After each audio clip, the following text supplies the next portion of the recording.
This is my story. In the beginning, I started in the Air Force, 18 years old out of high school. Went to the Air Force 4 years. Got out, became a police officer here in Kentucky. Northern Kentucky specifically. Worked there and retired in 2008. Got into the private security world. And I'm building up the brief part of this to the corrections part. On the police department and the military both, I was on special response teams, SWAT teams. In the Air Force, I was at a base that had nuclear weapons. And we did a lot of great extensive training. This is back in 85, 86, 87 time frame. And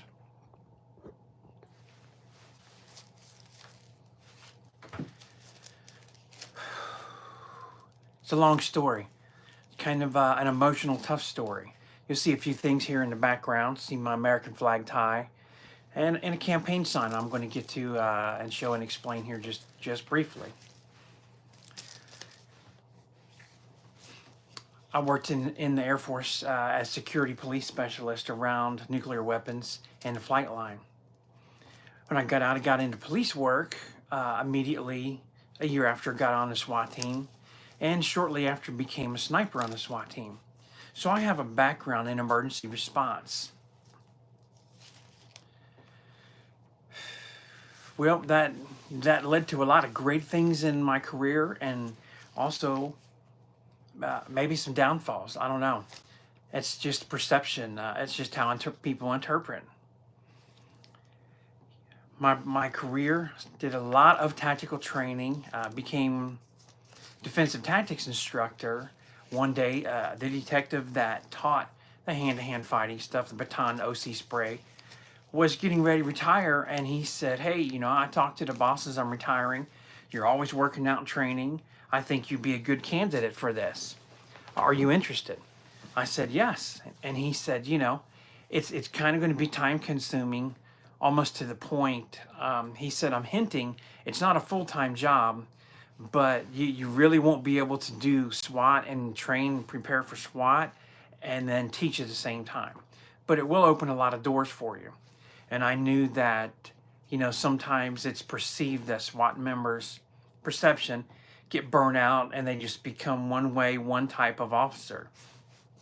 I wanted to be versatile. I wanted to be, the jack of all trades, and I like teaching and training. So I went to the training section.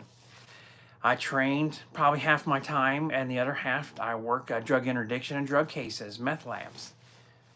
When it came time, time was up, my 20 years, decided to retire. Hey brother, good to see you there, out Music Gallery. You're gonna like this video. Came time to retire 2008, I retired. And this was a very unique, unbelievable, my eyebrows are raising. And I did not expect this. When you retire, you see stuff on TV and you have big work parties and everybody's there and there's cake and stuff like that. And they're all excited and balloons, everybody's retiring. And that summer of 2008, we had several people retiring. Hello, welcome. We had everybody, probably 10, 11 of us retiring. And on the date that I was retiring, that's September 1, I was the only one that date. The others were July and August. So there were multiple people, and they had like a bigger event, and I thought, I've done all this great stuff and drug stuff and training, and the new office has a big training room upstairs, all kinds of padded equipment, Red Man suits, Tony Blauer tactical suits. That was bought from Canada. High-tech, hand-to-hand training stuff, back for the day. It came my retirement, I drove in, I was told, just put everything in the trunk, my uniforms, my gear, everything. So the car was packed up, trunk in the back seat. I go and I pull into secure gate, run to the back door and go inside. And I don't remember, I think I might have had a shirt and tie on. And go inside and there's a little room, maybe 8 or 9 people in there. And there was a cake. I swear my head's bigger than this cake. It was like a little tiny round cake. And the boss, not being specific, the boss, a couple detectives were in there. My shift lieutenant was in there. Great guys. I'd been around them for, all of them at least for 15 years. And, a little bit of speech from the boss and a thank you. And I got a plaque and a little baton, thanking, have my service on there, a cake. And I'm just like watching the door like, hey, where's everybody at? Is this a surprise? Are we going out to the hallway?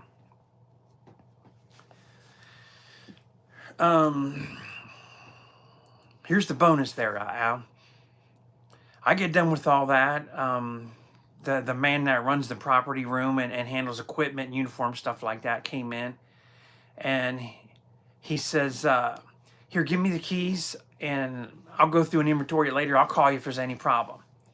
I had my piece of cake. Everything was done. All the cake was gone because it was tiny. Walked out, he'd already gone. Everybody left and I was just standing there. And then my lieutenant went down the hallway, came back a couple minutes later. And I was just standing there kind of by myself, just realizing, hey, I'm retired from police, from this career as a professional.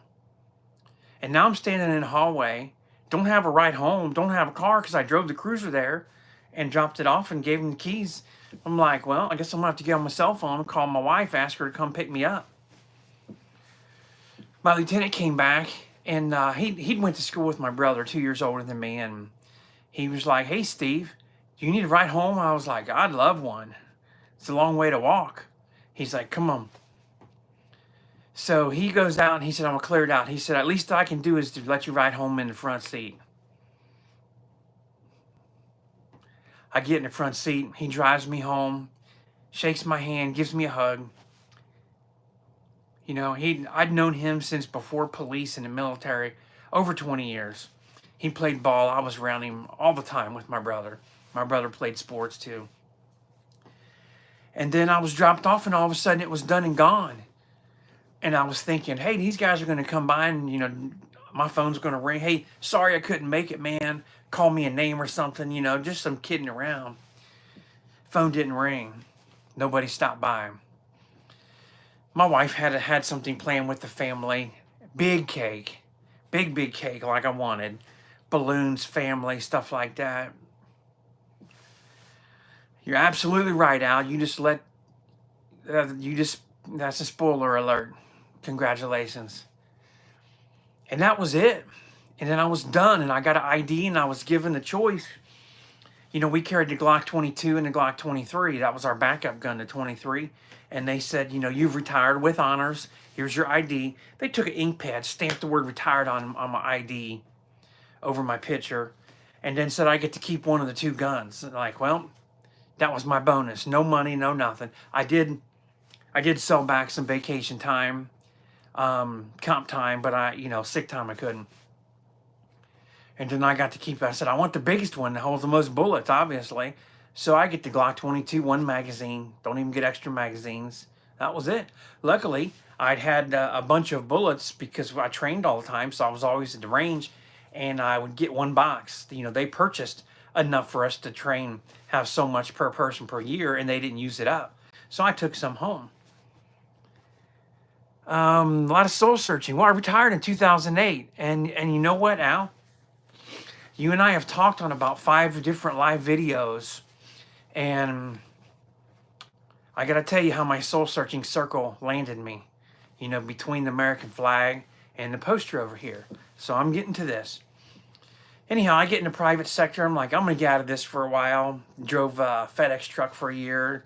And then, the doctor's a malpractice situation. It's unfortunate with my wife and her foot. Got a nerve disease started. So I took a security job in the mall because it was like 1.5 miles from my house. It was really close. And then I figured out really quick, hey, if I could with my experience, become the boss, be a director, then I could make good money. Everybody else doesn't make any money with these companies. So in training, about a month later, kind of had a little freak accident with the director. This young guy and thought he knew it all, and he was trying to teach me some defensive tactics. I said, I'm an instructor. Don't play around with me. Don't goof off. That's what things happen to get hurt. And he was a bigger guy, and he did something. I said, okay, I'm going to show you something, this technique. And I did this, and then he tried to jump. And, I grabbed him, picked him up. I said, I'm a strongman powerlifter. I pick you up with one hand like you're a sack of potatoes. He was about 225 when I picked him up. Oh, he got nervous and he started wiggling. So I'm holding him up here and his legs, everything starts flopping around. Unlike on WWE where they hold still, he's flopping around. And I turn and my foot doesn't move. And then during my rotation, my ACL on the bottom tore off. The top part became almost completely unattached. The meniscus tore. Well, I didn't realize it. I heard a big pop. Heard a big pop. Well, out of that bucket list, that bucket didn't come for several years. I thought, well, maybe it's a little strain. I'll just take it easy. I'll sit down for a little bit and then, later, I'm just trying to walk it out. That's what you do. You walk it out. And I'm walking stairs. The bad thing, this happened 16 days prior to me going to Strongman Nationals in Illinois. And I was going to set some nationals, some American records in bench and squat for my weight class. Not the deadlift. I'd have been close. Well, I let about 7 days go by and the wife told me to have surgery and I didn't have surgery yet. And all of a sudden one day I was like, take a look at this. This looks really bad. And it was discolored. So she got me in the car and went straight to the ortho outpatient. And they looked at it and they said, oh, this is really bad. And the doctor says, you meet me here. I'll come in at 5, open up, and we'll get an MRI. And I'll tell you what day surgery is. And I said, what do you mean surgery? He said, you tore stuff up. And he showed me, and anyhow, surgery, got recovered. And then that kind of slowed me down for a little bit. Kind of got me thinking about some things, outside of law enforcement, a career, and a different kind of life change.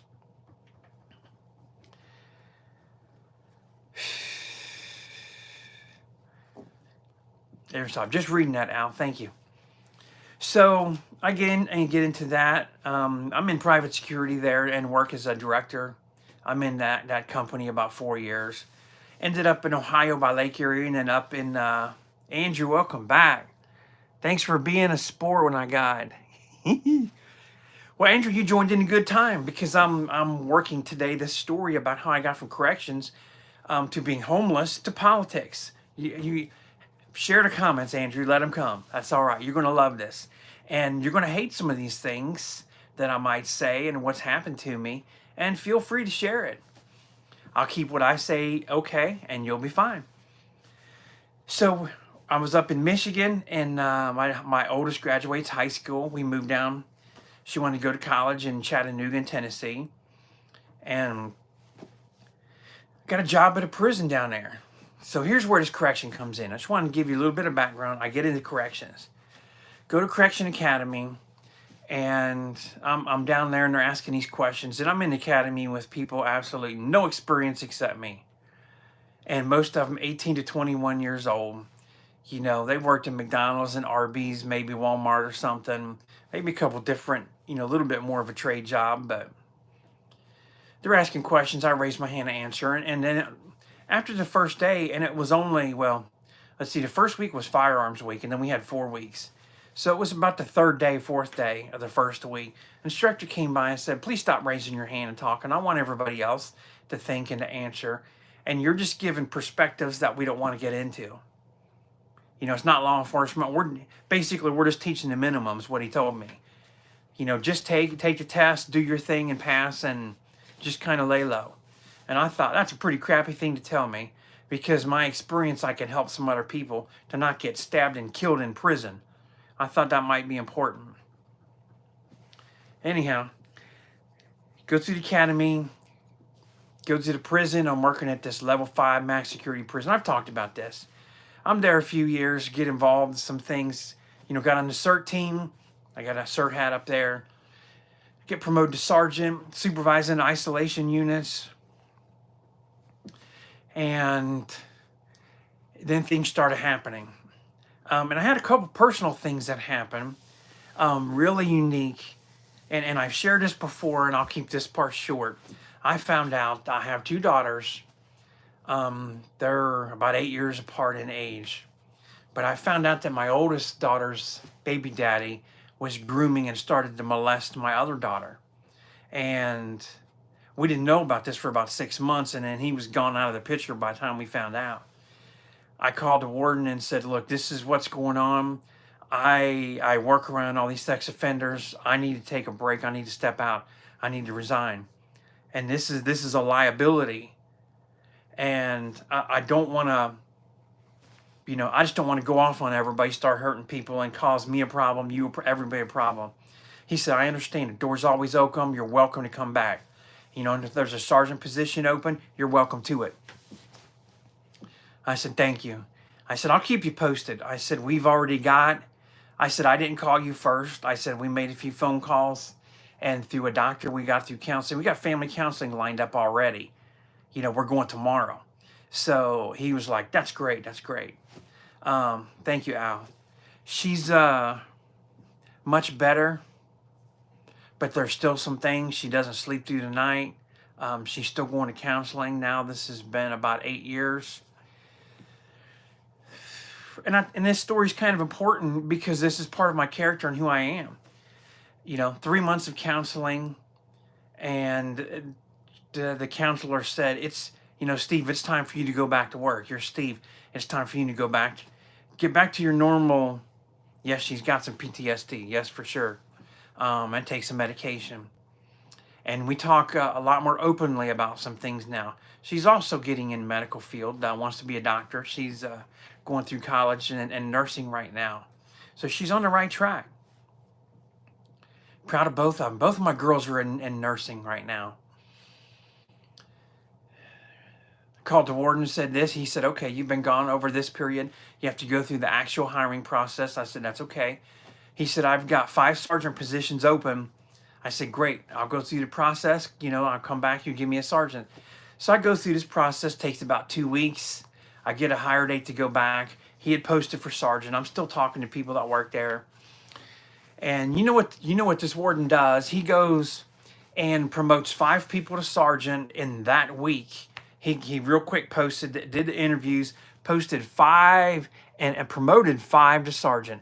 3 of those, I believe, were just at their 18-month mark exactly, and he promoted them. And then he's like, well, I don't have any positions available. I said, yeah, I know. You just promoted 3 inexperienced, untrained, uneducated correctional people to sergeant when I have all of this experience and I'd already been a sergeant. So they just stuck it to me really good. I said, that's fine. I go through there. I waited. Next time interview came along, I finished first again, got promoted to sergeant again. But before that happened, the captain, I said something. He didn't like that. He disagreed. He said, well, you're not a sergeant. You can't do that. He said, okay. You know what the captain did, Al? He stuck me up in a tower for like 12 weeks in a row. And that's when I interviewed and got promoted. So I went and walked and knocked on his door, and I said, no, you can't put me in a tower anymore and punish me. Ha! I've been working out my weights up there every day that I do shift, jogging in place, doing sit-ups, push-ups, crunches. I'm in the best shape of my life, and now I'm sergeant, so nothing you can do about that. Well, he tried.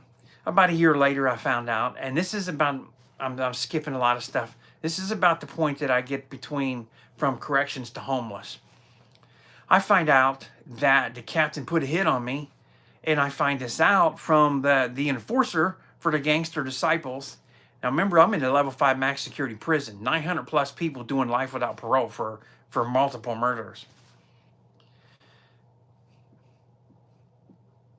Tries to put a hit on me. I'm supervising. I got the head blood and head crip, the head Hispanic down there in the tier, doing the showers, and I would take them as the supervisor. And they all told me one day, they got together, passed the word around. But one night doing showers, all 3 of them told me, hey, Captain got a hit put on you. I said, is that why the dude tried swinging on me? He got the 6'4" guy to try and swing on me. They said, yeah, but it's pretty funny that you knocked him out. I was like, it's going to get ugly. If he's going to send them, I'm going to make it ugly. And like I've said in my videos, they did. I had 3 inmates try to stab me.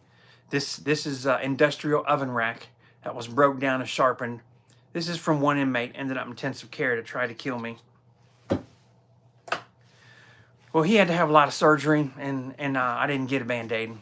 Nothing. Didn't have to do nothing for myself.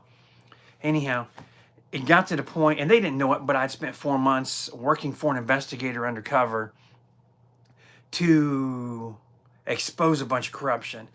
This gets done. I get called in one day to the office, and this is how it ended. And I'm in the warden's office, and this is how they treated me, tried to violate my rights and stuff. The warden's there, the deputy wardens, 2 of them were in there. Unit manager, captain was in there. All of them against me, except for one unit manager. And he's trying to tell me this. What if you said this and I got a video tells that? And I said, oh, I'd like to see the video. I don't have to show it to you. I said, yeah, you do by law. I have a right to face my accuser and what I'm being accused of. I said, that's my constitutional right, whether I work for the state of Georgia or not. He said, okay. So he said, come over here, and he showed me on the computer and everything. I said, okay, yeah, it's me. I did say that.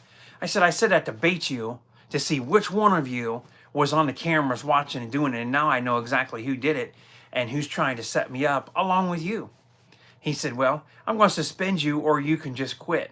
I said, let me go think about it. I'll be back in 5 minutes. I said, I want the unit manager, and I pointed to him in his name. I'm going to keep him out of it because he was not involved in any of this corruption. And he went out with me, and I says, look, I said, you don't know this. I've been working undercover. I said, I've already told them, you, 2 other names, you guys are good as gold. You're not a part of this in any way. You guys deserve to be promoted. You've earned it. But these other people sitting in that office right there, they're all going down. I said, I'm going to take off my shirt. Here's my ID. Here's my badge. Here's the stuff. I know what you need. The one other thing I need is in my car. You got to go out there with me.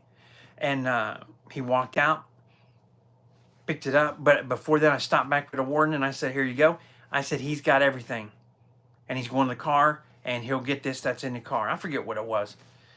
Maybe just some extra gear, extra uniform, something that was in there that they needed. And I did. I resigned. Called the special agent I was working with, told him. Well, that happened to be at the same time that my lease had been up a month before in April, and this was in May. And I'd asked the landlord we were renting a house there to extend. He said, no, I don't want to do that. Everything's good. Georgia's one of those states that the landlord, they cannot renew your lease, and then you become at will, meaning they can just evict you anytime they want. Well, about 2 or 3 days, this was I think on a Friday this happened. Thursday or Friday, this warden meeting. It happens, and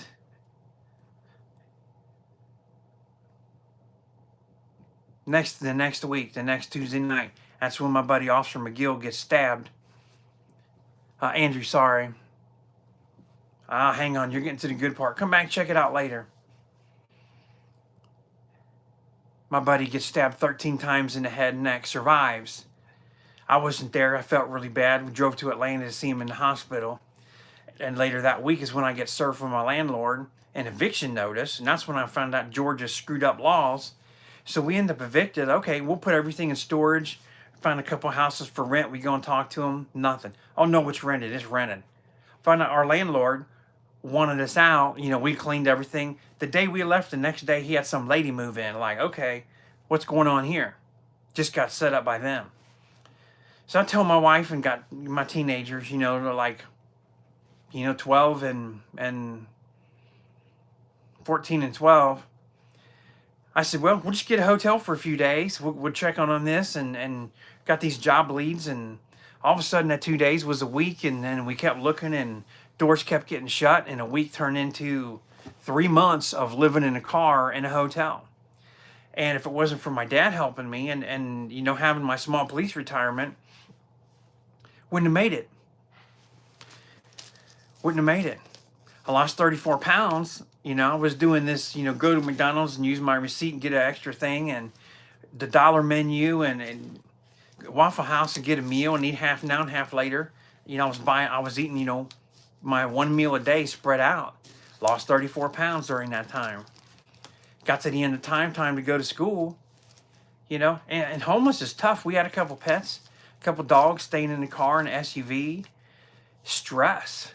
the stress. I mean, I've noticed, thinning of my hair, the graying of my beard really came. A lot of pressure when you're 52 years old and you got a family, your career, you're retired, and now you're living in a car, and everybody's telling you, no, we don't want to hire you. You worked in corrections. We don't want to hire you. You worked at Hays State Prison. We don't want to hire you. No, we can't rent you because of this. Well, you don't have a job. Well, but if I had a place to live, can get my family in there, then I can get a job or 2 jobs real quick over here to start. Well, we need this, but then I don't have time to go and find a place. I can't be in 2 places and do 3 things at once. And the world just went really crazy like that.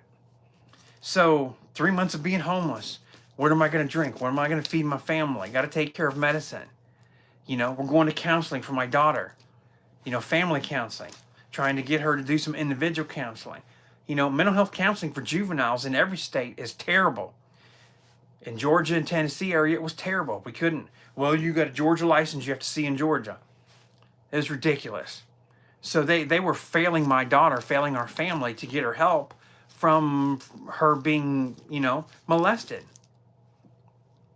I worked in the court system, as a police officer and then corrections, been in the military. I can't get help. I can't get anybody to listen to me or talk to me. This is a joke. Shun me. Just shove me out of the way. Shove me out of the way. Josh Goldie's. Yeah. A lot of truth. A lot of truth to the ugliness, this corruption, this garbage. And what I went through in Georgia and ended up a bunch, people arrested, charges, went to the FBI, criminal justice. They come through Georgia, Yeah, they got that guy, that warden from Smith State Prison, a little bit less than a year ago, really corrupt. I explained some things about the circle of prisons and then mental health prison, then Smith, and then, yeah, I tied that together. And another warden that got arrested.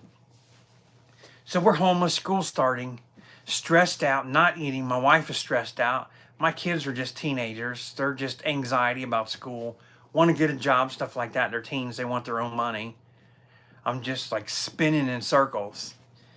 So we decide we'll move back to Kentucky, stay with family. We have a big dog. And so my wife and kids stayed at her mom's, and me and the big dog lived in a rest area for a month. And I'd go pick the kids up, take them to school. We'd go look for houses, jobs, applying, get stuff going. And that lasted about a month. Paperwork went through. I got a job started. Driving a shuttle bus at the airport with a couple retired police guys. One of them, a good buddy, retired, before I did, but we worked together. And then all of a sudden on Facebook Marketplace, there's a thing. Guy was in the Navy, had a house. He knew all the friends with all the guys I worked with in police. He's like, oh yeah, it's great. Hey, we'll clean it. We'll do everything. We'll paint it. We just need a place to go. I'm living in a rest area. And there we go. We got a place and got a job. Corrections to homeless. From homeless, now here we go to the politics. And the politics here, and I'll side note this political part at 29 minutes. I had a YouTube channel, had some exercise stuff going. And as I was back working here at the airport a couple years, started to build the channel, teaching self-defense and correction stuff, building in groups, got to be in a bunch of groups, got to know some folks. Anthony Ganji, Russ Hamilton from Tear Talk, Gary York, True Prison Stories by Gary York, Facebook group. Wisconsin group, very, very great. Keith Helwig, great leader. And I'm forgetting a couple other names. I apologize. There's another guy that's really close with Anthony and Russ, and I forget his name, with the long goatee. If I don't think of it, man, I'm sorry. I love you guys, all of you. But we got talking, some podcasts, trying to make corrections better, trying to make things better.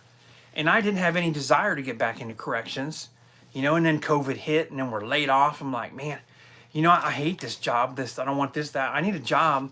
Maybe I'll just get a job in, at the county jail, something that I could take experience and build from. But I'll have, some additional benefits, vision and dental, and get some good life insurance, stuff like that. Kenton County Jail, you'll see the words right there. But not running for jailer yet, just working there. So I go through, I get a job, they're like, oh, this, and then right away they're like, oh, you're really overqualified, but we need people. We're short, like everybody. We're short. So I spend a week on second shift in the intake with a guy. He's a good guy. Won't say anything bad about him, except one thing is an FTO. He didn't teach me anything. Didn't give me a FTO book. You know, I should have had that manual. Another officer gave it to me like on a Friday. Hey, you might want this. He probably won't give it to you. I need to know the policies of the agency. That would have been nice to know. These guys already kind of knew. And I was told in an interview, and you're going to hate this, I was told not to tell anybody that I had prior experience. We didn't want to like shake the waters up or anything. Really, they just didn't want everybody to know and follow me instead of the jailer. That's really what it came to. Start the next week on another shift. Monday, I'm working in their isolation unit. On Tuesday, get involved in the use of force. Inmate had handcuffs on the front. I didn't do that. Somebody else did. Should have never been in the front, been in the back. He tried to fight with the city police. So he's put on strip cell, naked with a turtle smot. Should have never had handcuffs put on the front when he was trying to take out and put his clothes on. So he says, I'm not doing this. You know, he did get dressed. We had to take him up front. You know, that's what the front cuffs were. So me and the other FTO, now he was a good guy. He was going through the manual, going through stuff with me. My second one. Just not saying any names. And this happens, and I go in with another officer, senior officer. We go to take the inmate out.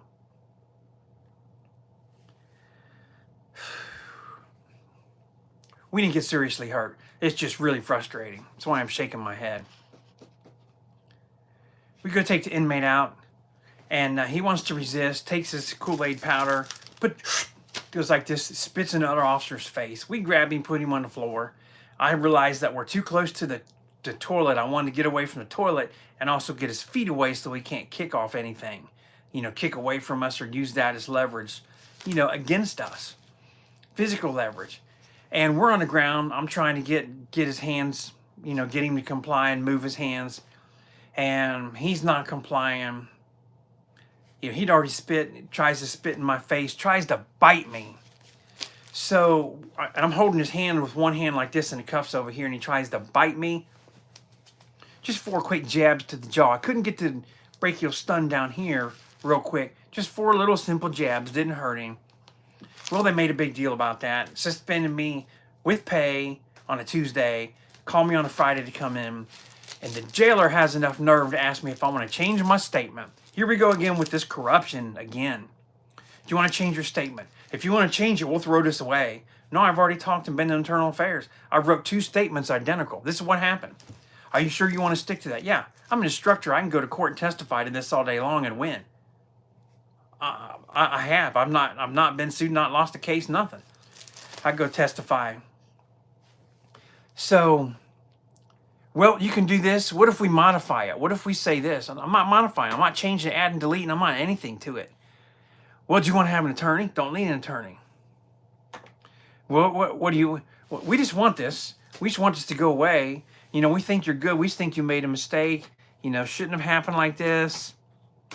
Things shouldn't have been this way. I said, no, he shouldn't have done what he did, and I wouldn't have done what I did. You know, I'm just protecting myself. I got it right. Trying to spit on me, trying to bite me. Just 4 little jabs. I got instructor manuals. I'm ready to go. Let's talk. Well, we're going to let you go. I said, okay. Which I figured they were going to. I said, okay, so you're going to terminate me for this. I said, you've got 4 active lawsuits for excessive force and failure to train. You've not trained me. Nobody, except for that one day and a part of that morning, ever even opened a book to show me anything. But we never went over your use of force policy, which, by the way, after looking at it on my days off, it's very small. It's not specific. It needs to be rewrote. I could have helped you to rewrite it. You weren't doing anything. Thanks, Josh. Back to blue. Always back in the blue. I just don't like when the blue is wrong and then they play games and hide behind it. And he's like, no, we're not doing this. I said, okay. And he said, that's it, okay? I said, yeah. I said, but it's not the last you're going to see of me. I said, I'll be back. And you're not going to like it. So I left, went and called my wife, went and called a couple attorneys that I know, friends, and they say, yep, they screwed up big time. You can file a lawsuit. I said, yeah. I said, but here's the thing. I file a lawsuit. I just started. I really don't have anything that I've lost or to gain or to get back other than name or reputation. And I can't prove that I've lost any other jobs because I'm just calling you on the phone. It's not like, 30 days down the road, I call you and say, hey, I went to apply to the police department and the police said we'd hire you, but you got fired for this. And they said, you're right. So I said, well, let me think. I got another option. Let me think about something. I'll call you if I need you. One of those lawyers happened to be a congressman I'd known for 30 years. Newer congressman, older attorney. So I go and I get to some other jobs. A little bit of time goes by. Actually, about 10 months go by. And then the George Floyd incident happened. And we're watching all this live stuff in America get tore up. I called this attorney guy back. He was a congressman. And I called him by his name. And we were friends. I could call him first name. I said, I feel like everything that we've done, we're the same age, has just been destroyed. And he said, yes, so do I. And he said, this is what I want you to do. I said, man, I feel like stressing out, like anxiety, everything. I said, what he did was wrong. He said, I know. He said, I know. And I know your background. I know what you're teaching. He said, I want you to do something and call me back when you're done. He said, get out a notebook, piece of paper. He said, I want you to write down. He said, what you're having a problem with is corruption. He said, we've talked up to here. He said, you don't have problems dealing with things in your past and your career, the PTSD from an incident like. So I get my notebook out and I go through and I write down stuff that I know from the police, from when I've been around, and the corrections. Next thing I know, I've already wrote the front and the back. One incident per line. That's 52 incidents. I called him back. He said, it's only been 10 minutes. And I said, I did the front and the back of the page and I'm probably not done. And he was like, you're done. He said, you know what you need to do? You acknowledge problems. You see it, you acknowledge it. You have ideas how to fix it. He said, you need to get in politics. And I was like, no way. I don't want to do any of that. That's nothing that I've been a part of. He said, you need to get into politics. He said, and you're a talker. You can tell I'm a talker. It's 37 minutes. Now we've passed a little background, a little bit of corrections, the corruption, homelessness, to the politics. I'd already written one book by this time with my partner, Officer Perception Surviving Danger. It's on Amazon. Already written one book. We were working on our second book. He said, let's get in. I said, I kind of toyed with that idea about running for county jailer because I could fix that jail. All their lawsuits, everything. They got a history of going back. They just got a blank checkbook. And everybody knows you get arrested in this jail, you're going to get beaten, then you go call them and they're going to give you a check, a little parting gift. County just pays money. Kent County is just terrible for that. I said, I'm thinking about it. He said, you have 18 months and then you can file. So you got time to think. He said, you got my number, you got my cell number, you got me on Messenger and stuff, you know how to reach me, you know where my office is.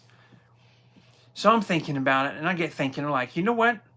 A county office, a little bit of politicking, I think, and the guy I would run against, he was appointed and stuck there with no background. He's a retired police chief but no background. I'm like, I think I can do this. I think I can do this. I can take this from him. So I get my buddy here at the airport, and I'm exercising, I'm planning. And Chris, he was actually a FTO when I first started police, helped train me in police in 92. Like, okay, I'm going to teach you corrections. We got time. We got over a year. And I'm going to win this election, and then you'll be my chief deputy.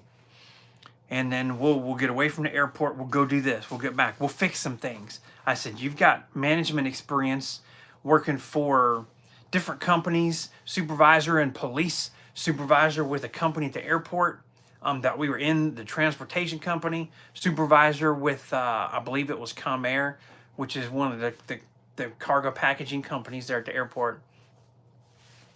I said, we've got a great combination of us that, people are going to like us. The public will like us. So it gets close to time. My wife went out and bought me a bunch of colorful shirts like this. So I wasn't always wearing black or anything. Show some color, some livelihood. Got some great ties. Now this one doesn't match this shirt. Nice purpley tie here. Maybe. But anyhow, some nice dress clothes to get out and campaign. I got a new suit. Go file, take a picture down there. Got my yellow shirt on. If you see it on my social medias, yellow shirt and tie. Give it that official kind of lawyer look. You know, let everybody know, hey, he looks like this. We got to pay attention. I filed. First day you can file that day. I was there. Paid my money, took my thing, had everything off. And he didn't file. He found out that I filed, and I know it's just started. About 5 weeks later, he filed about a week before the end. Tried to make it like nonchalant, like, yeah, I'm just filing to go through the motion kind of a deal. Well, we got some stuff. Phones started ringing, started campaigning a little bit. Hey, we've got this event coming. It's the kickoff, you know, for these elections, these local elections. And your first opportunity to speak, and your opponent will speak, and there'll be a few other people for different offices. About 6 of you are going to speak at this event. Kind of quiet in a restaurant in a corner. I'm like, great, there I go. Got me a shirt, got all dressed up, cleaned up, ready to go. Got my game plan on. Everything's good. I go to show up, go to give my speech, and I'm talking, and he elected to go second. Like, I'll go first, I don't care. I'll get that first impression, I'll win people over. First impression, I'll win it. I'll take it right now. By the time he gets up there in his boring gray suit, they don't want to hear anything. So I get up and I start talking a little bit. And I'm confident. I'm explaining my background. I'm telling some things. And one of the things I talked about, the lawsuits, the liability, stuff like that, how to reduce it, how to fix it, how to train.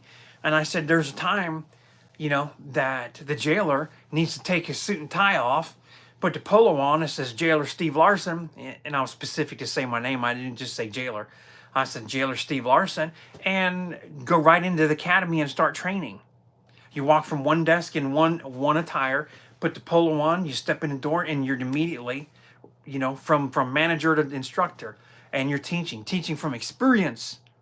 And you have people there that are teaching that's been in a county jail, and they've had maybe 1 or 2 incidents in their 5 or 10 year career. I had 1 or 2 incidents per day. I've seen things in a prison these guys have never seen. So I'm explaining all of this stuff, and likable, and I had a 10-minute time limit, so I had everything going. I said, look, I do this. I teach corrections on YouTube.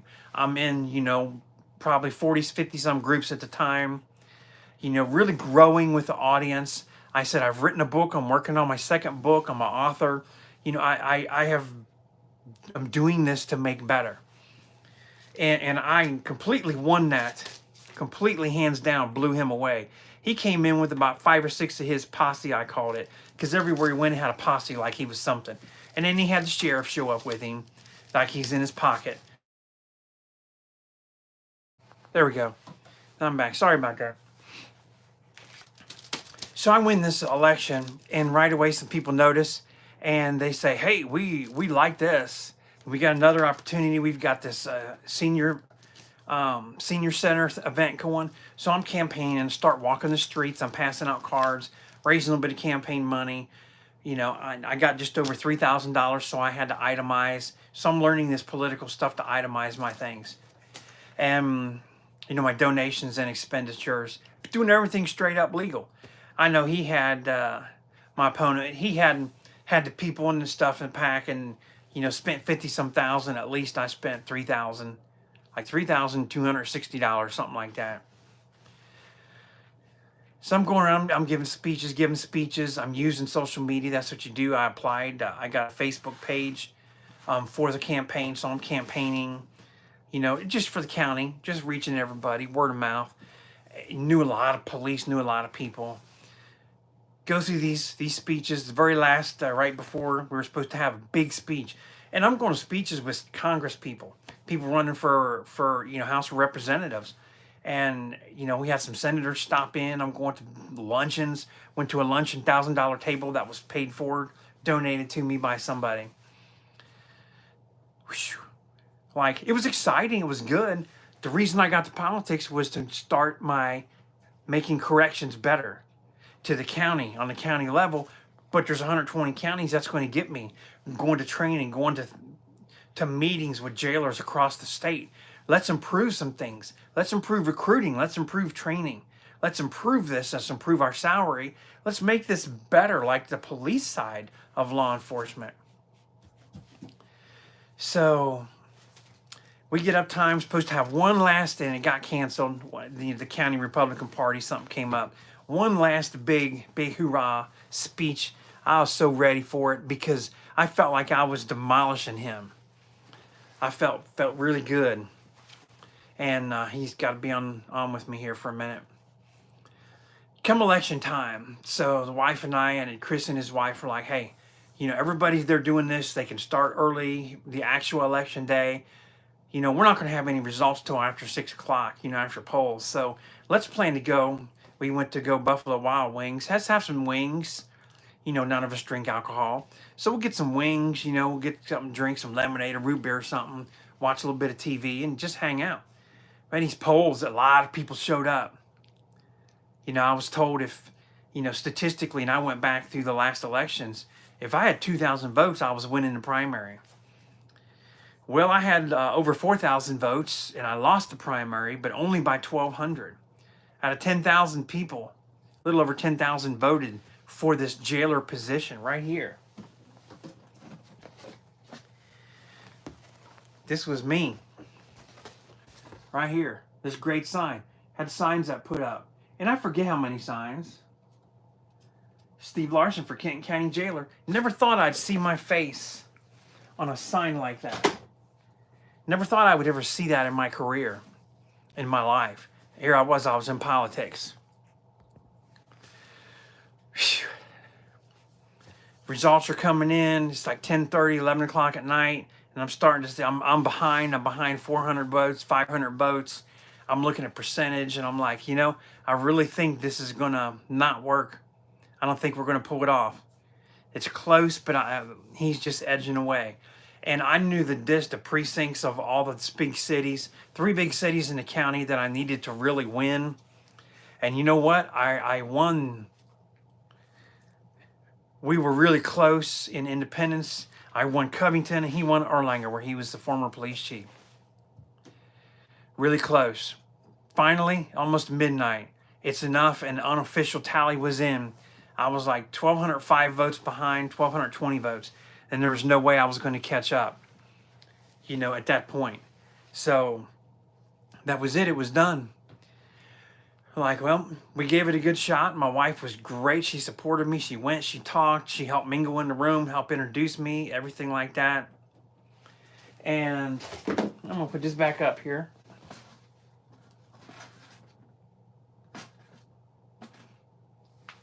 It's in the garage, but I'm going to put it back up. Ran a great, clean campaign. I had a couple of officers trying to text me or message me secretly and tell me secrets to get me to say bad stuff and go. So half the information I gave was false, inappropriate, or wrong for the campaign. And I just no, I'm not doing this. When it got done the next day, I called for my opponent that I ran against, Mark. I said, hey, this is Steve, told him who I was. I just want to call and congratulate Mark. And they put me through and got him on the phone. I said, I know you're busy, just want to congratulate. And I said, thank you that we got to be 2 professionals in this political campaign, and that there was no name calling. There was no smear tactics, stuff like this. A couple people tried to say something bad, but it wasn't him. I said, this was my experience in politics, You won fair and square. I tried to take it. I didn't. I wish you the best of luck. And I'm not going to run again. I said, you're going to have great foundation built. Your 2 years of interim, and then, 4 years after the campaign, you're going to have 6 solid years there. Take it, go with it. We both learn from each other. Go build it, make it your empire kind of thing. So that was it. Well, the man that paid $1,000 for my table for me to go to the big spring fling was running for governor, and he called me. He says, hey, I want you to work for me in my campaign. Come have lunch. Let's just talk about it. Call the office on Friday. I'll let you know my schedule. But we'll probably have lunch around 12 o'clock, something like that. So I call about 11 o'clock, like he said. they gave me the schedule and says, yeah, make it. He was running a little bit late, but they like 12:30 or something. But show up then, and this is where you're going to go. So we're going to Skyline Chili. So I go over there to meet him. He's there. His son was there that I met, a nice young man. And then another guy was there who turned out to be filming for a documentary, his campaign for governor. So we're there, we're talking. He says, I want you to be my head of security, be my bodyguard. He said, I talk a lot, I get myself in trouble.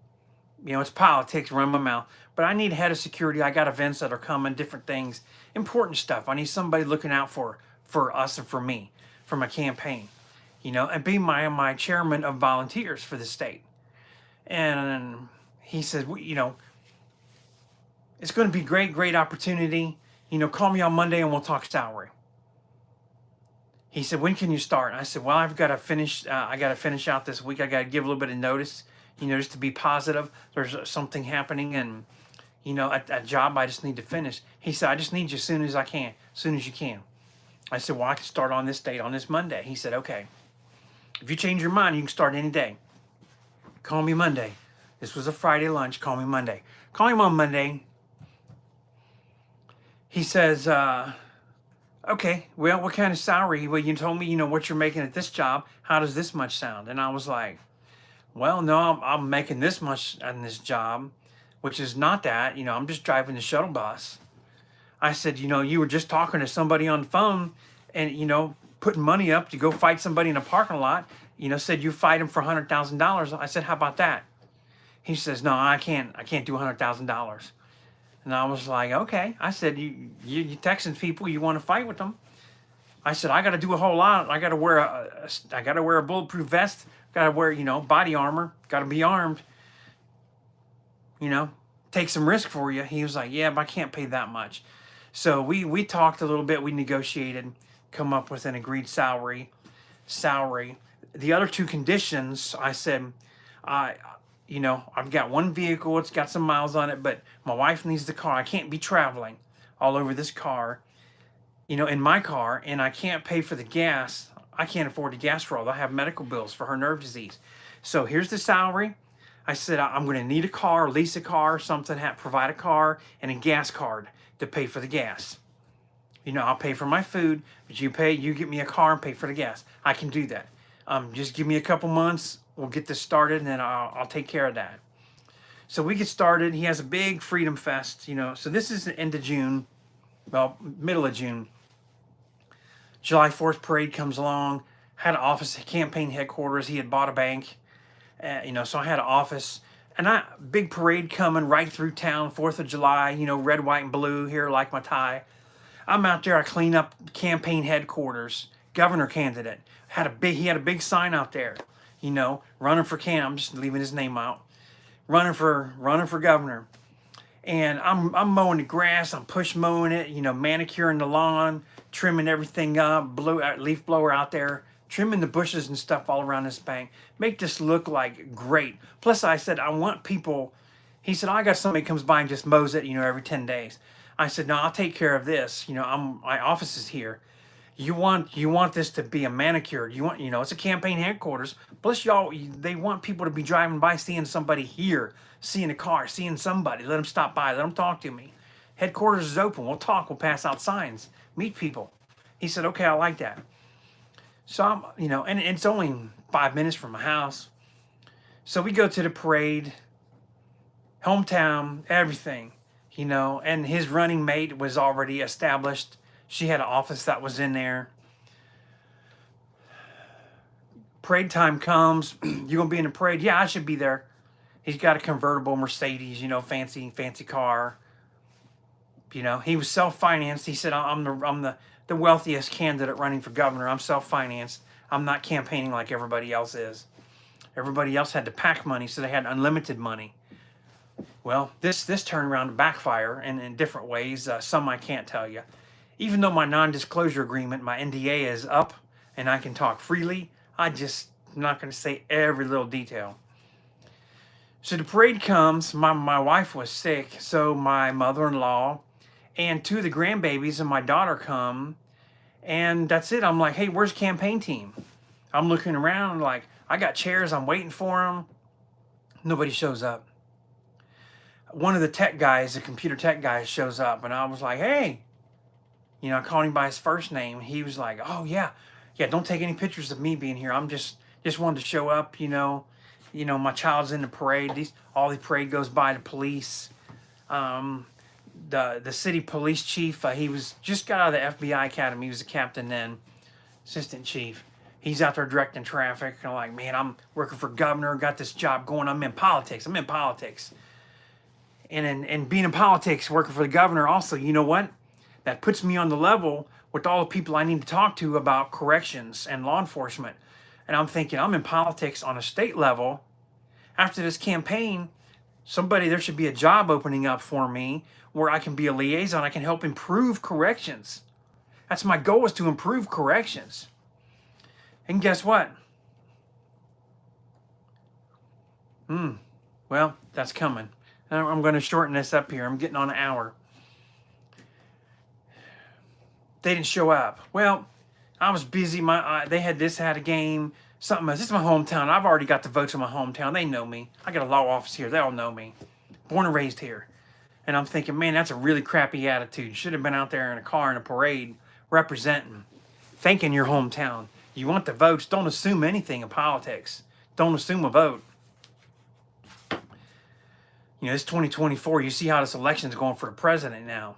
Today is September the 20th, 2024. November 5th is coming up. And this craziness here. This Trump-Harris craziness. Anyhow, a keynote here I wanted to point out from my campaign that I missed here. It's in my notes here. I had an endorsement by somebody, not here in Kentucky, but it was very, very important to me. And he actually wrote out a couple paragraphs. But Russ Hamilton, who has the page Keepers of Chaos. Thank you, Russ, for this. And you put this, and he posted in his group, he said, we don't get involved in politics. And I kind of disappeared a little bit. Kind of told some people, hey, I got a job change. I'm kind of got to stop some of the stuff going on here that I'm teaching, because politics and Facebook groups just don't go along. That's one of the rules. But Russ put it on there, and he says, I'm making an exception here in my group. But our whole group, as of myself and our group, Keepers of Chaos, we endorse Steve Larson for Kenton County Jailer. And then I had some, Gary York and Keith Helwig, some other guys, they endorsed me from around the country. High-ranking law enforcement correction officials. So I posted that on my Facebook page. And it really meant a lot. And it was like, these county people are realizing, hey, he's nationwide. He's got people nationwide saying he's the man for the job. So just wanted to put that in there. Thanks again, Russ. Okay, so we're gearing up now on the campaign trail. Not really big. Make a trip down to Fancy Farm in August, which is like the biggest fancy farm down in Kentucky. The second biggest political thing I was told in the country. Politicians, all this stuff, big stuff. And come to find out they're up there like making fun of each other, just yik-yakking, talking, calling each other names politely. Like, really? I didn't drive all the way down there, but I did get to stay in a haunted house. My wife heard the footsteps all night, and I woke up to hear footsteps and, knocking on the door. Go open the door and look, and there's nobody there. And I was at the door in a split-second hallway. Nobody was there. My wife's like, I didn't sleep all night. This place is haunted. And we look it up. Sure enough, there's somebody that paces the second floor and the first floor. On the second floor was a lady. And different long story. Anyhow, got to stay in a haunted house on the campaign trail. It's exciting. So then we set up. We got a couple weeks. I spent 2 weeks, like 80 hours a week for these 2 weeks. My wife's down south, get ready to have another grandbaby. So I was working hard, getting this farm set up, Freedom Fest. So I'm head of security. I'm arranging parking and security for this event that has Donald Trump Jr., Eric Trump, Kimberly Guilfoyle, Candace Owens, Dr. Daryl Frank, a couple other local politicians, a former NFL player who was very political, big down in Louisville, Chris Thyman. He didn't fly up in his helicopter, but he has one. He spoke. A few other people spoke, and it was really interesting. But I organized the parking, got a couple buddies from my shirt you see me wear sometimes, Strategic Threat Group. These guys were veterans.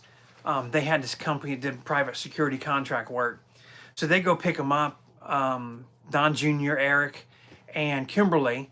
Candace Owens came separately because she had just had the baby and she had her nanny with her and stuff, her driver, bodyguard with her. So I arranged we get them back to the VIP tent. I'd put the furniture together, had stuff set up, had a separate room for Candace Owens, for her and her baby for privacy. You know, they're there. I meet them. I'm in the tent. I got the Freedom Fest shirt on, got the body armor, bulletproof vest underneath, gun belt with guns, bullets, all kind of stuff. They were told, you know, who I was. So when I come over, hey, I'm Steve. I'm this. I'm your man for keep you safe. These are the other guys. Tyler, Josh, Sean was there, and Kaz. Taking care of business. A lot of weapons, a lot of stuff there. We protected them. No incident. Over 15,000 people parked on a 180-acre farm. Had a political event. It was great. By the time it got done, I was there. Felt like I lived there for 2 weeks. Day before set up, parking campers. Like, man, this is politics. This is a big political event. I'm doing this. Head of security bodyguard. I got some work done. I got stuff. Everybody's safe. They're happy. The boss is happy. The event gets done. We get everybody out. We're sitting on the side of the hill. You know, fireworks is over. The movie from Dinesh D'Souza, I can't think of what that, 2,000 Mules, I believe is what it's called, was over. They played that on a Jumbotron screen. The guys were there to take it down. Nothing but a couple workers there. And then our team. We're just sitting on the little hill. Boss takes his cowboy boots off he always wore. His wife's there. I was like, we did it. Everybody's safe. I said, the only incident we had, it was hot, was the lady drank too much and got a little heat exhaustion. The ambulance treated her, which he knew. And his running mate, his vice lieutenant governor, you know, she knew. I kept them, you know, in the loop through the day, radio and on the cell phone. That's it. And he's like, you did a great job, Steve. Proud of you. That's what I hired you for. I'm proud of you. You did great. And I thought, man, he spent this stuff. And you know, these keynote speakers, these 4 people that came, 150,000+ to speak for 45 minutes. You know, that was over $1 million event. I was head of security. I got stuff.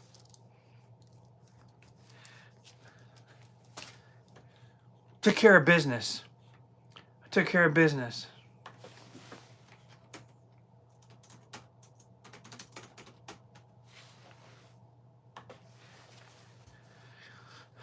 Got a message going. Just the world just keeps going fast.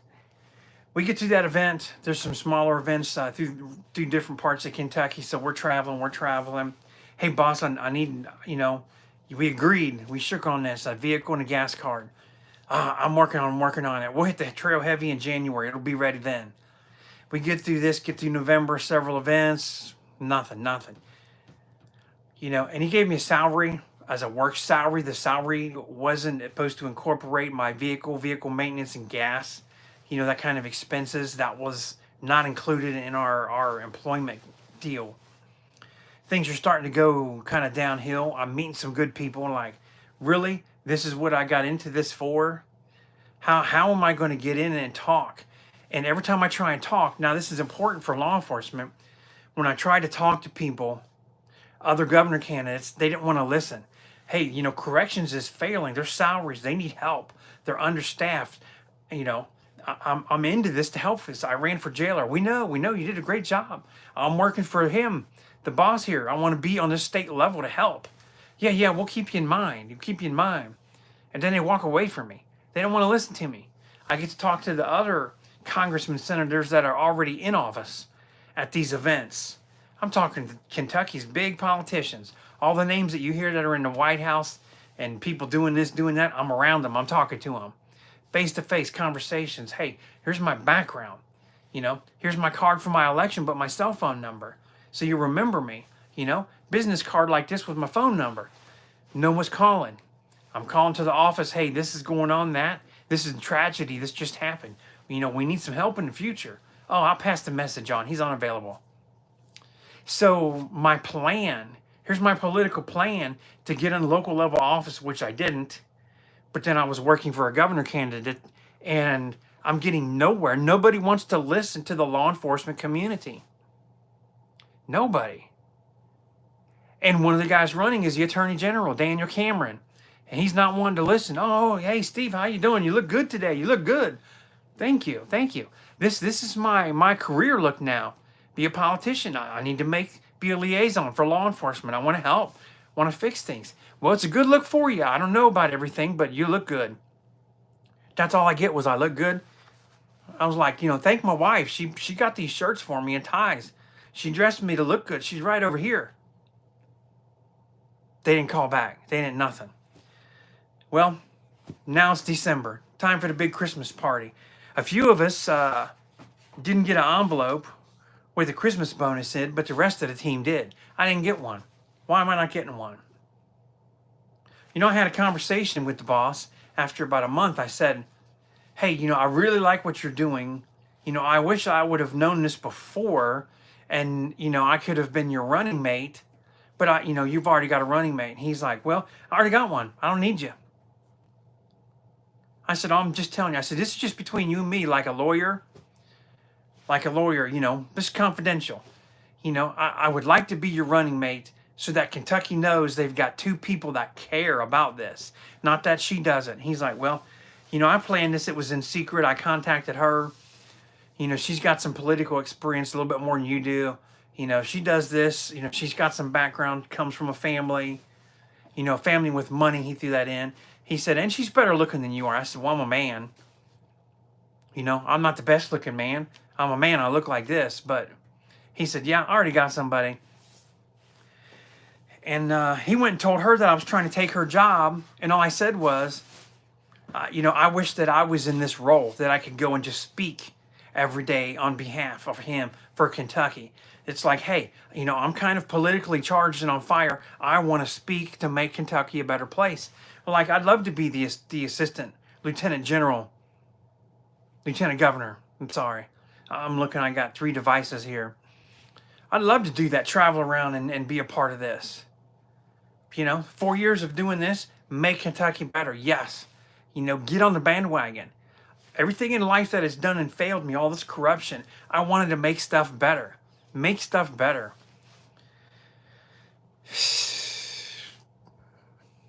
Nope. So he kind of derailed his own campaign from the get-go, which I don't think is a smart thing to do. And then finally, somebody else tells me, the media person, she's like, hey, you're not supposed to know this, but he went and told her that you want. I said, I didn't want her job. So I went right in there and I says, look, guys, let's all 3 talk. I don't want anybody's job. I don't want to do your media job, your posting job. I don't want to do your job because you already have it. I have my job. I'm happy with my job. All I said was, I would have liked to have been this had he not had anybody in mind. That's it. So things started to get better, and then they started to get worse. People get intimidated because apparently some people weren't working as hard as they say. Here's this phrase in politics that I can't stand. I can't stand this. I'm going to go take a deep dive into something. You know what that means? Apparently it means that his running mate, she was going to go shopping. When you see this, I'm going to take a deep dive. Kamala Harris says this all the time. And the other ones do too. But when I hear somebody taking a deep dive, that sounds like a vacation or a mental break from this. Like they got to get away. They got to get away. A deep dive doesn't mean like an investigation anymore. It's a getaway. So apparently there's a lot of deep dives. Apparently there was a lot of shoe shopping and purse shopping by other parts of the campaign team. When I'm out here driving, mowing this grass, spending 5-6 hours a week on lawn care for campaign headquarters. You know what? I did all that, and then about November, December, I finally got a, hey, thank you. Campaign headquarters looks nice. You did a great job mowing all that. Like, you could have told me that anytime, June, July, September, August, September, October, November. Why'd you wait till December and then not give me a Christmas bonus? Like everybody else. You know, hey, I text him, we need these cars, because he was text, he's on the phone all the time.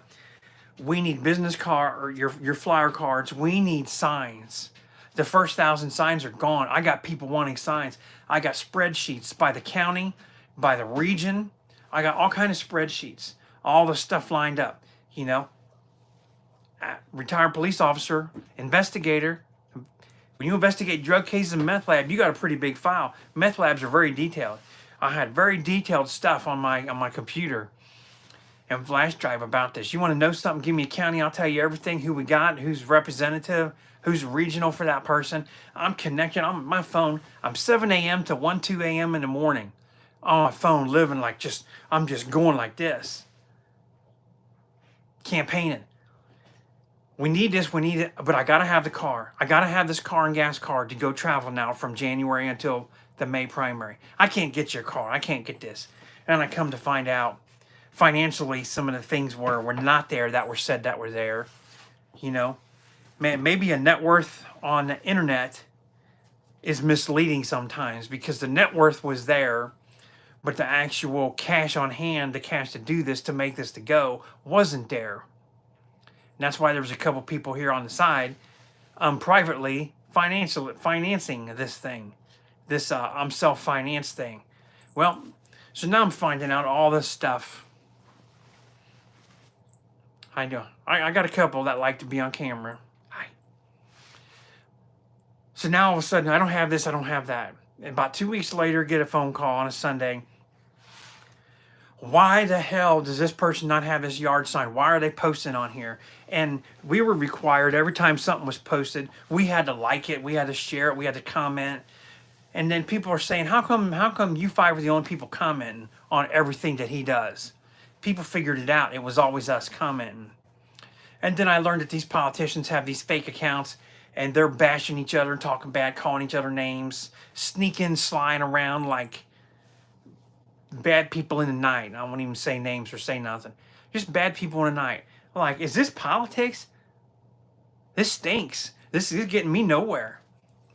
No wonder these people don't want to talk to me. Yeah, hi. Yeah, this is the one. Yeah. Yep, there she goes. She'll do this for a couple minutes and jump down. She's the affectionate one of our pets. He says, I want you to get in a car and drive her a sign down. I said, the regional's taking care of this. You know, I've already talked, I already sent a message. She's going to be in that area tomorrow. I don't care. You're in charge of this. You're in charge of these GD yard signs. You get down there and get this yard sign down here. Go down there right now. I said, it's 5 hours away. It's Sunday. You don't have days off for me. And then he's threatening me again about my job. If you don't do this and you don't do this, you don't go down here right now and do this yard sign. I said, she'll be there tomorrow. But she's also the one that drove around and put them on the interstate, which is illegal, which could get you fined. And I think it was $500 fine for every sign. She put like 80 some signs on the interstate. I said, this is the person doing this. Well, you're in charge. You're in charge of the regionals. You're in charge of this. I want that sign down there tonight. I said, I can't go tonight, and she'll be there tomorrow, that region, and she'll drop one off tomorrow. He said, that's not good enough. He said, you don't do this, I'm going to fire you. And I said, you know, I'm tired of being threatened. Here I am working for a governor candidate, and he's constantly threatening to fire me. You know, I was hired because I was a law enforcement officer and a veteran. So he was playing that to get the law enforcement, the blue vote, and the veteran vote. That's the only reason he hired me. I was a token. I meant nothing to them in his campaign. I was just a token.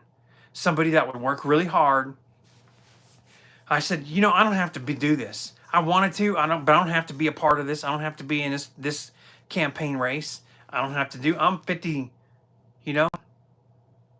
55 years old. I'm retired from police. I don't need this in my life. I said, okay.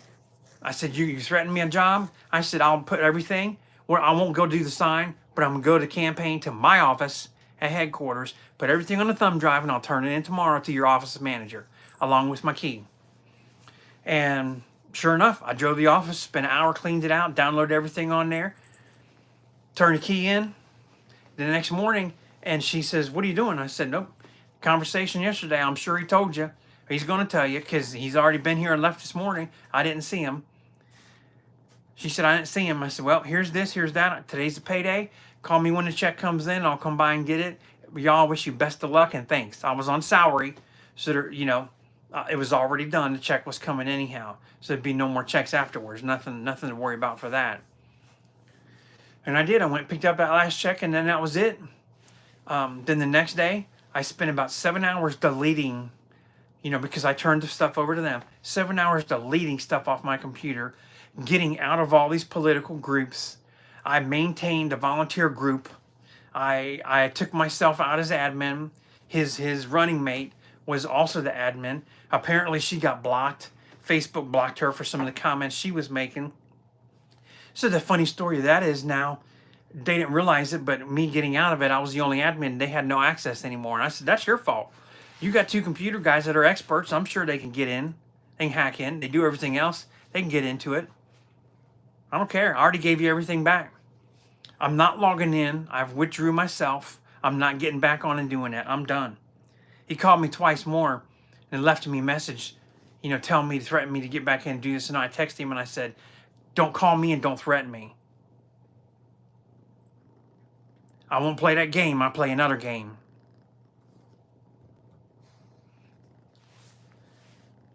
That was it. Come to find out, campaign team fell apart. Everybody fell apart. He and his running mate had the worst, business professional separation. The guy that told me this from the team, he's like, oh, this was the worst divorce in history between them two. He lost in a primary miserably. And that was it. I did not get my chance to work and campaign and help for corrections. ZC, welcome back. Welcome back. But we're not talking about the First Amendment again, ZC. You showed up just at the end of this. I tried to make a difference in corrections, most importantly in Kentucky, but as in law enforcement. It did not happen. Did not happen. ZC, you going to say anything? And that's the story how I went from correction to homeless to politics. That's what happened. Just could not.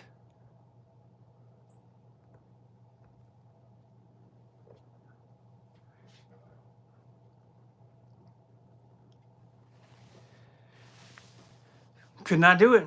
Could not get into it. But I'm going to wrap this up. Politics. So now I don't know where I'm going to go. Probably nowhere in politics. 2 years have gone by. I'm done. Politics failed me. It failed the county and it failed the state. They're too much wrapped up in their thing. Oh, by the way, I was